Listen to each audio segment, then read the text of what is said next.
Afternoon, RT coming to you live from the Russian capital. It's the kind of information that fuels conspiracy theorists everywhere. Danish journalists claim that several World Health Organization advisors are on the payroll of leading pharmaceutical companies that make swine flu vaccines. We're now joined by Louise Voller from Copenhagen. She's a journalist at the Danish Daily Information newspaper and co-author of the report. Hello to you, Mrs. Voller. Thank you very much in advance for joining us today. I'll get straight to the point. So, what is the connection between the WHO and big pharmaceutical companies? Well, the biggest problem seems to be that we don't know enough. There is not enough transparency on financial disclosure on the expert groups used by WHO.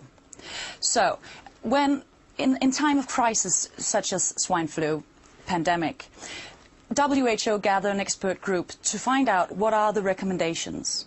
What are the recommendations of the vaccine, of the disease, and so on. What we do know is that the pharmaceutical industry is present at the meetings of WHO expert groups, but what we don't know is what they talk about.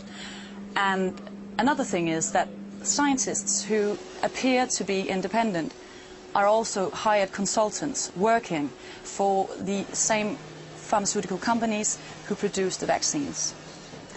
This is clearly an issue that needs to be taken care of. Right. Well, certainly this is a bit of a potentially touchy subject for not just the pharmaceutical companies, but for the WHO as well. I mean, how do you think the WHO will react to your report?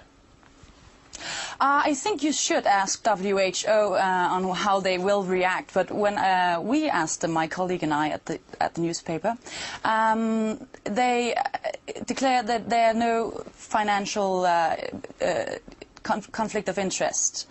They will probably not publish the financial disclosures of the expert that they use unless there's some kind of pressure put on these expert groups. Are you suspicious of the fact that so much fear has been spread about this when many experts say this virus isn't necessarily any more dangerous than conventional flu?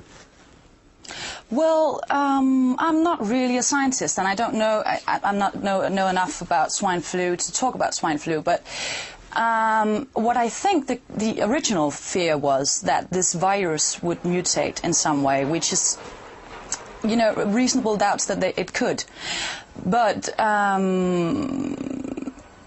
if we look at the facts, the pandemic broke out 11th of June this year. 6,000 people, around 6,000 people worldwide, has died from it by now, and you know, 500,000 people die every year from conventional flu. So I'm thinking there's a bit of, you know, mass hysteria about this. So. Which is, yes, a bit suspicious. Indeed, and Mrs. Voller, yeah. Sorry, I was just going to say, my final question for you, I know you're busy. Is anything concrete being done to investigate these allegations? No, not currently, not at the moment. I don't think so. I think what needs to be done is that it has to be public what is going on in these meetings, what is going on in these expert groups. Who are the people working for WHO and who else are they working for? Indeed. And that was Louise Voller from the Danish Daily Information. Thank you very, very much for your time. That certainly is fascinating stuff.